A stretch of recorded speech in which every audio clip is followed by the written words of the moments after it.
Você pode até não gostar de ouvir isso, mas o PCC sabe muito mais de planejamento tributário e societário do que você.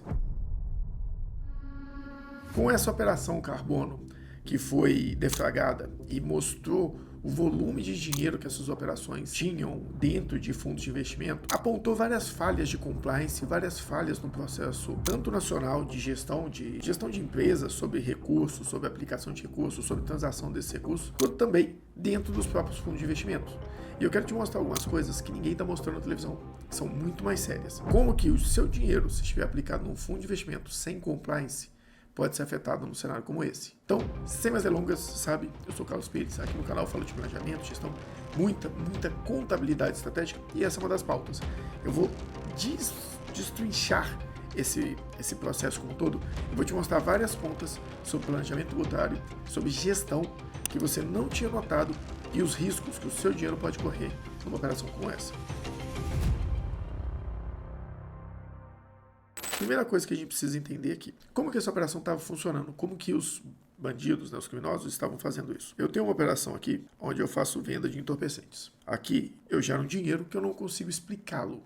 Ele pode cair por PIX, ele pode cair por dinheiro, eu acredito que esse cara já deve receber PIX, não, mas com certeza deve. Então, esse dinheiro cai aqui, e eu não sei como movimentar todo esse dinheiro, fazer com que esse dinheiro seja lícito para que eu possa gastar sem chamar atenção. Então o que eles fizeram? Primeira coisa, custo de oportunidade. Vocês notaram que eles compraram os postos de combustível exatamente em 2020, época da pandemia, quando os postos estavam sem muita movimentação, porque estava todo mundo em casa. Então eles compraram os postos por quê? Porque eu posso vir no posto de gasolina, eu falar que eu estou recebendo de vários clientes dinheiro vivo, como compra de combustível. Eu posso pegar o preço do meu combustível e posso elevá-lo para um preço mais alto do que o mercado. Então, se a gasolina está R$5, eu posso colocar minha gasolina a 7. Com isso, eu consigo gerar um lucro aqui dentro, a partir de venda de combustível, que eu posso alegar que eu estou vendendo esse preço. Mas o que eu faço para movimentar? Eu vendo a gasolina, na realidade, eu coloco ela no meu posto a R$4,90, para movimentar muitos litros de combustível. Eu vou estar tomando um leve prejuízo aqui, mas eu vou declarar que eu estou vendendo e estou ganhando com mais margem. Porque aí eu começo a dar rastreabilidade para esse dinheiro. Olha só, imagina o seguinte, vou colocar em números aqui para ver se fica mais fácil, tá? Essa facção, ela teve uma movimentação de... Vamos colocar que ela teve uma movimentação de 50 milhões num determinado período. Ela vai lá e fala para esse posto de gasolina fazer o seguinte. Esse posto de gasolina, ele vende a gasolina a R$4 a R$5. E o preço médio do mercado tá... Vamos colocar o preço médio da gasolina no mercado está R$5,50. Esse posto chega e fala o seguinte, olha, eu estou vendendo a gasolina a R$5. Porém, na hora de declarar, ele declara R$7. Ele vende a 5, mesmo tomando um prejuízo ou empatando, e ele ganha um spread de R$2 aqui. Se ele vender 1.000 litros, ele chegou a R$2.000. Se ele vender 10 mil litros, ele vai estar fazendo R$20.000. Para ele chegar nesses 50 milhões, ele provavelmente vai ter que fazer aqui, muito provavelmente, 25 milhões de litros, né? 25 milhões de litros. Quanto tempo o posto gasta para consumir isso? Vai depender. Você tem que lembrar que eles tinham 1.000 postos pelo país. Então eles conseguem liquidar esse dinheiro muito fácil. Ah, Carlos, mas aí eles iam pagar imposto sobre esse lucro. Aí vem a hora que entra a fintech. E aqui começa a parte do planejamento tributário. Ele pode, e aí isso não está claro ainda, mas eu acredito que tem algo relacionado a isso. As fintech, muitas delas são FDICs, ou algum tipo de fundo que permite desconto de título. O que eu faço? Eu falo o seguinte, olha, eu vendi na realidade aqui, vamos supor que eu vendi 1 milhão de litros. Falo, olha, eu vendi 1 milhão de litros a R$7. Ou seja, eu tenho um faturamento de 7 milhões de reais. Eu teria 2 milhões de lucro.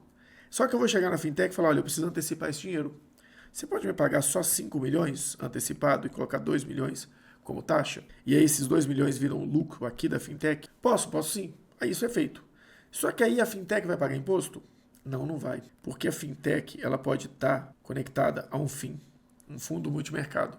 E enquanto esse dinheiro não sair na mão do dono, de fato, da empresa, não sair para uma pessoa física, esse dinheiro vai ficar aqui.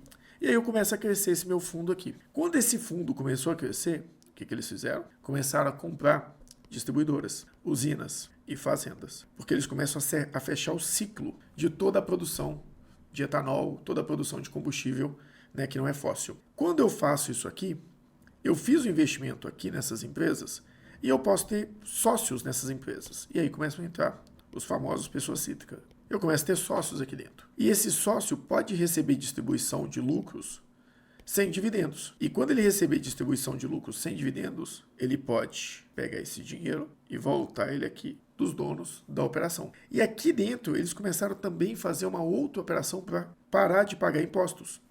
O que eles fizeram? Eles pegaram as fazendas e fizeram as fazendas venderem para a indústria de cana a um valor muito mais elevado do que o valor tradicional. Então, se a cana-de-açúcar está R$50 a tonelada, eles estavam vendendo R$80 a tonelada, gerando prejuízo aqui na usina. E automaticamente eu não pago imposto também. Fazenda, para você falar que comprou muito insumo, é muito fácil. Fazenda, ela é um padrão, fazenda não dar lucro no mercado. Então, o dinheiro ainda ficava na fazenda, que ele podia voltar novamente aqui para dentro, fazendo com que toda essa engrenagem girasse. Pô, muito complexo isso, Carlos. Muito mesmo, mas os caras são bons. Eles planejaram muito bem isso aqui. Então eles pensaram no planejamento tributário na fazenda, nas usinas, na fintech, no fundo multimercado. Tá, mas aonde está o meu risco, Carlos? Aí que é o problema. Se esse fundo multimercado aporta em um fundo que você investiu, mesmo sem saber, vai que ele trabalha com fundos abertos, você investiu sua grana aqui num fundo aberto, eles também colocaram. Não tem um bom compliance nesse fundo. Automaticamente, todo esse dinheiro aqui vai ser o quê? Bloqueado. Até que você comprove a procedência lícita desse dinheiro. E se isso for da sua empresa? Se isso for uma reserva de emergência? Olha o risco que você corre. E aí, para não falar que eu estou mentindo, eu peguei para estudar isso aqui, o cenário exato da Receita Federal. E aí vem o quê?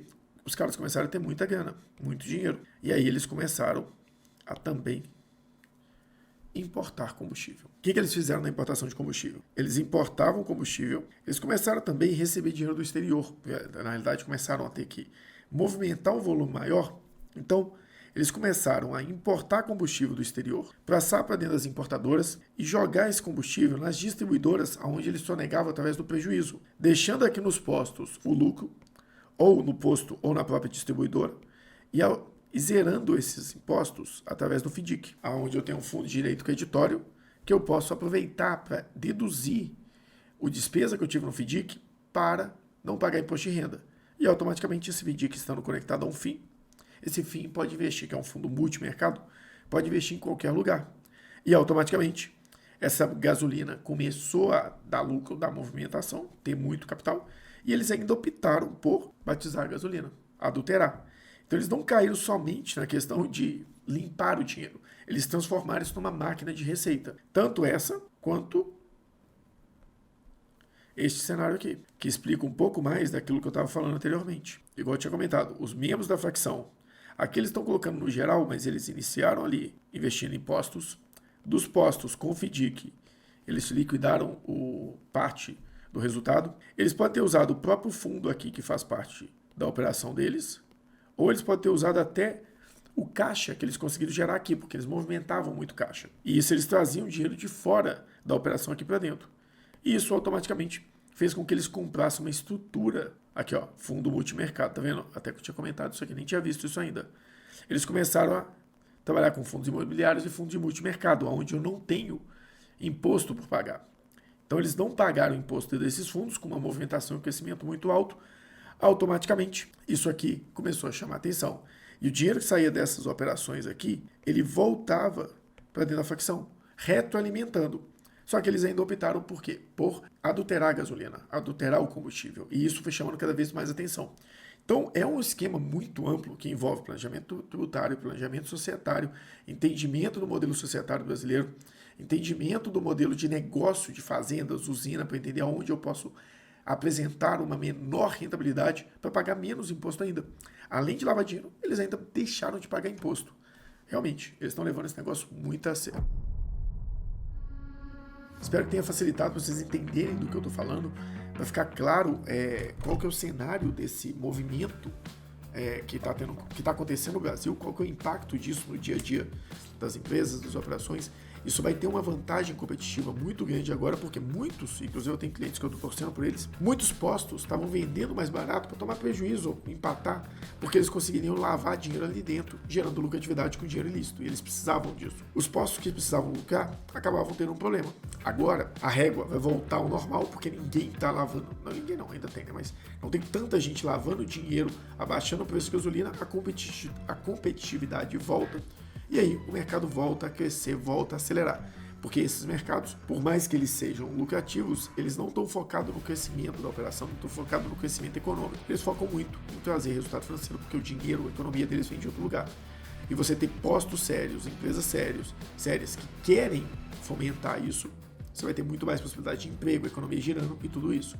Então eu queria trazer essa visão rápida, claro, eu achei uma boa oportunidade de voltar a falar aqui de planejamento estratégico, planejamento tributário, contabilidade com estratégia de negócio, novamente, sem ser chato, sem ser muito longo, de forma pontual. Se você gostou, não se esquece de deixar o like, se inscrever, marcar o sininho e compartilhar esse material com pessoas que você achar que precisa disso.